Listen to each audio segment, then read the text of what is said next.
Mga bay, di ara mga balita gikan sa Visayas ug sa Mindanao. Sugda na to diri sa 40th EDSA People Power Revolution na i-celebrate ngadto sa Cebu City karong Miyerkules.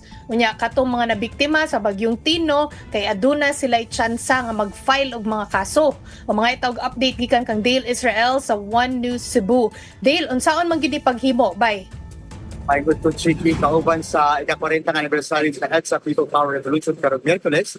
Tabangan kuno ang mga biktima sa baha atol sa Typhoon Tino ang maka-file og kaso batok ay mga kontraktor. Dahil sa usap na mobile application ilunsad sa Free Legal Assistance Cebu Chapter ug Simbahan Katolika tungan sa Supak Rally ang pagbuhaton nga anibersaryo sa EDSA. Dahil ini makakiha ang mga nabahaan sa kontra sa mga kurap na opisyal o kontraktor na nalandigit sa mga palpak na mga flood control projects para mapaliko ng kaso batok nila.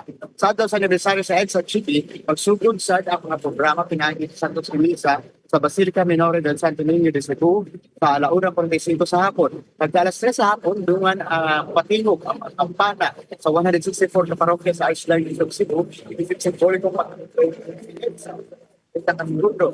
Kuman sa programa, magmarcha ang mga wapil na ikon sa Plaza de Dependencia sa Cebu City.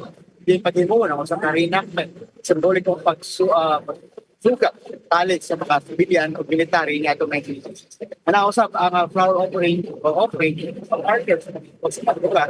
Kaya, adunay sa kanilipong ang mga rosaryuman, mga bulak at ang kalibre, anak sa mga tampo. Siyempre, bisan kinsa pwede matambong sa kalimutan sa anibersaryo sa EDSA, ang pagbugot na didili ang pagsaka sa mga politiko sa tablado o Gilabaw pa, hindi sila pwede mag-speech sa rally. Kanilang una, dito sa Cebu, balik sa match. Daghan kayong salamat bay ha, mauto si Dale Israel gikan sa One News Cebu. Unya